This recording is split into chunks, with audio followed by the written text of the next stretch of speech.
Hello guys, welcome to the Best Online Tutorials channel. In this one I'm showing you how to share a Google Maps list with friends.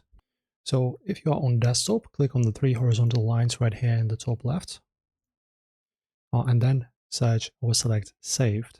On mobile, simply tap the Saved Bookmark icon, and the interface will instantly reveal your private repository of custom pinned lists and travel coordinates. And in here, guys, as you can see, for example, I have this Start Places. You click on three dots or something that's available, favorites, for example, right? And then you choose Sharing Options. Then you choose Shared. And now the link will appear here that you can, of course, send, right? So just press on Send Link to View. Okay, Get Link. Now it's copied to your clipboard.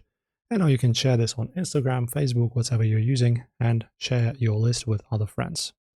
So as you can see, pretty simply done, guys. If these videos help you out, as always, don't forget to like and subscribe.